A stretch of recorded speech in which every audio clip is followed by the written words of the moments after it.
Hey everybody, welcome back to another round of Canje Plays, and today we're beginning our day anew, where we're going to tick this down to 2. We are going to mention that here the family needs to eat 2 foods, so we'll have the family eat their 2 food at the beginning of sunrise. And then we're ready to dance, dance, dance. I think we can just move cautiously. We won't wander. We don't have to truly deal with the circumstance if we don't want to. And actually, we wouldn't. We'd be on ruins, so we deal with an event. I think let's go ahead and move cautiously here for 1. So we move cautiously, so that's the end of our movement. When we move cautiously, we don't need to roll to navigate, but we do need to check explore and survival to see how that's going to do for each of our heroes. So for Craig, we're going to roll, and we got a 4 and a 7, so you're going to consume 3 food. And for Kick, you are going to roll, and you've got so you got a hex on this. This is insane. So if a hero critically succeeds, they find 1 food, and each hero either heals 1 health or 1 energy, our choice, but we don't find any gold, so we won't consume any food. So let's see how this turns out. All right, you're going to consume 3 food for sure. You're going to find a food.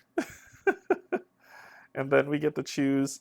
This shouldn't be 4, this should be a 3, sorry. I went over. But you'll do that, and then you will heal this going to 2, and that works out. That works out. Yeah. Yeah. That's pretty good. Okay. So then we are at a ruin. We are at a ruin, so we don't have to roll for a circumstance. We just deal with the ruin that's there. And we are at the eastern ruin, so let's read that story. Although the closest cities are days away from the shrine, you know that there are some small pockets of civilization in the nearby wilderness. You walk a surprisingly well-trod path through the brush of the forest towards the ruined tower. It peaks above the tree line. You spot smoke rising nearby and are happy to see that a small tribe of centaur have made their home here. You even recognize one who has traded with your shrine in the past. After a quick conversation with one of them, you find the centaurs have no knowledge of the wounded man or his missing family. They do offer to sell some of their goods to you if you are so interested. This location is a hamlet. You may return here to purchase items. If you do, reread 004, place the shrine token on this hex. So we're going to grab our shrine token, and we're going to place it on this hex as it's another shrine that we found, and we get to deal with a hamlet. So the services that are going to be available in a hamlet is for 2 gold, we could stay at the inn. For 1 gold, we could buy some dry rations. We could buy some potions, and we could buy camping gear. So camping gear means at sunrise we're going to heal 1 health and 1 energy each game turn. This item only affects 1 player, may be purchased once per hero, stacks with similar effects. So we've got 18 and 16 gold respectively. So first things first, we're going to spend 2 gold to stay at the inn to heal all health and all energy all the way to max. And then we're going to buy some camping gear. So that's 8, let's see, an instant. So a hero may stay. So we have to spend 10 gold each for what we want to do to heal up, which is what we're going to do. So with that purchase, we go down to 8 and 6 respectively, and we've got our camping gear, and we go ahead and get our energy and health all the way back to max. So the next day we set out, we're going to be ready to go. So we've got that done. And the next thing we could do is we could potentially buy a potion, which is what we're going to have we're going to have you buy 2 potions. So we're going to have you buy 2 potions that are on here. Remember, those potions cost 2 gold each, so you'll go down to 2. And you can go ahead. I don't believe you could purchase upgrades here in Hamlets. I think you could do it at shrines, but I'm not sure. I would love to find out, but I don't believe you could purchase upgrades here. All right, with that being the end of the circumstance event phase of where we are, we go ahead and we go to the villain phase, ending the day. We moved 1, which this should have done here, and then we would do this. See, I told you, I get it. Every single time we have to end the turn, I think that's where it works for me. And then we're just going to move into the next phase of this, which sunrise is going to take us to 1. Oh, last thing I was going to do that I almost forgot, I was going to buy more food, the dry rations, which is 1 gold each. I needed 1, 2, 3, 4, I'm at 9 and I need 15, so I need 6. So I'll spend 2 to fill up food, and then at the beginning of the new day, I will have to spend 2 for the family that's there, mark the day off, and then head on back to town. So we mark that down, new sunrise day, and let's do the thing. So we're going to, I can move cautiously like 3 turns just to get there, but what fun is that, right? We're going to just move normally. This is bad. This is just awful. We need to work on that. So let's just go ahead and 1, 2, 3 to land here. Now, we need to deal with our rolls and hope to Betsy that we explode on one of these navigate dice, or else we're going to wander and have to deal with a problem. Before we do that, just a quick cut-in. Yep, this is me of the future. Instead, what I probably want to do is I have to pay for the family to recharge. I know you usually don't have to, but I'm going to keep it thematic and just say I spend my last 2 gold to get the family to sleep so they can recharge as well. All right, so let's roll and see how we're going to do. First, Craig is going to see if he's going to wander. Yep, consume food, and he actually found gold, which is interesting. He found 1 gold. So Craig's going to find 1 gold, but he still needs to consume 3 food to be able to move on with what he needs to do. It's a good thing I bought that food. Let's find out about Kik. How is Kik going to have to do, and what's that going to roll? Kik doesn't wander. Oh my gosh, we needed a 2 and we got it, a 2 or less. He also finds 1 gold, but he does have to consume 2 food. Kik, you amazing person, you.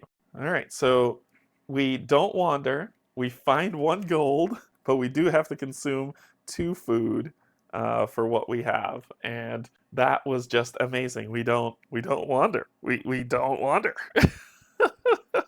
So then we basically, after we finish that, we are at the events phase trigger. The event phase is return to the Shrine of Seasons with knowledge of the man's missing family. If you do, read 033. It has been a few short days since you embarked on this journey, but you are still grateful to see the stony gates marking the entrance. Everyone had gathered there once word came that you were returning with the wounded man's family. He sits in a small wheelchair at the front of the group expectantly. Bandages are wrapped tightly around his torso. He appears well rested, though still on the mend. There is no time for words as the man's wife and children cling to his battered body. They sob in each other's arms, rejoicing in their good fortune to have found such noble heroes in this secluded place.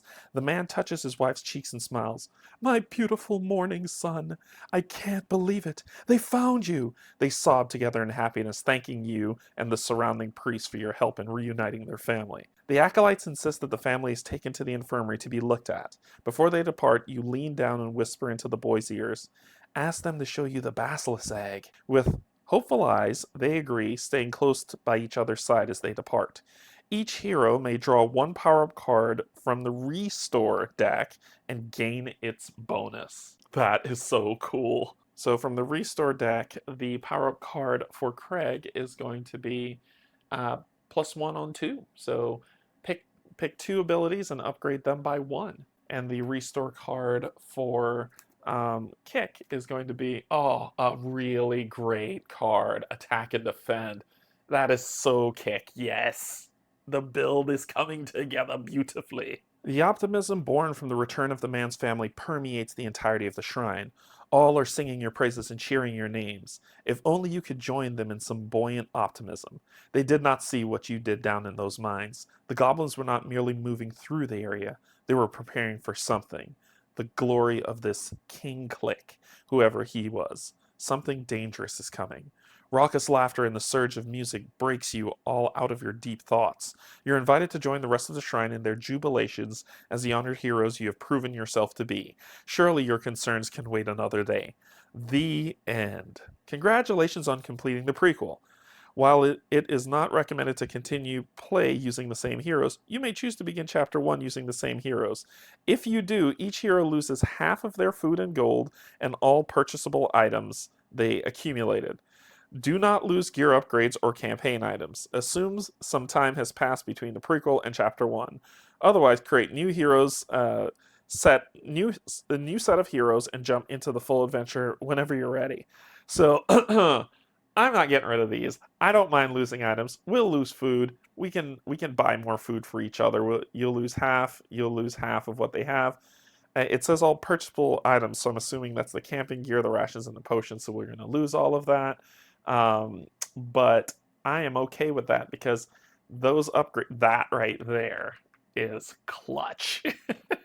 So I'd be doing 18 damage around. Shield for 7, 18 damage. That's just amazing. Kick is going to be like, that's the tank extraordinaire.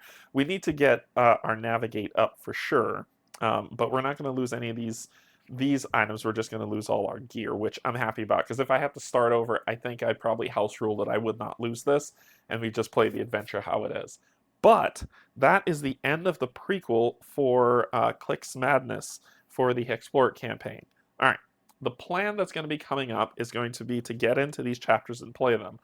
I will do a live stream of chapter 1, but I need to organize it properly. Or I may continue on doing them like this. You all have to let me know what you'd prefer to see, and then we can go from there. I would prefer to do it either way. I don't have one preference one way or the other. I just want to enjoy these playthroughs with you all. So just let me know what you think. I could do a live playthrough of chapter 1, or I could continue doing these recordings and we can go through it that way. So let me know in the comments. I hope you enjoyed this playthrough. I plan to go further with this game. I'm really digging the story, and this book is pretty beefy on story, lore, and things that we can play.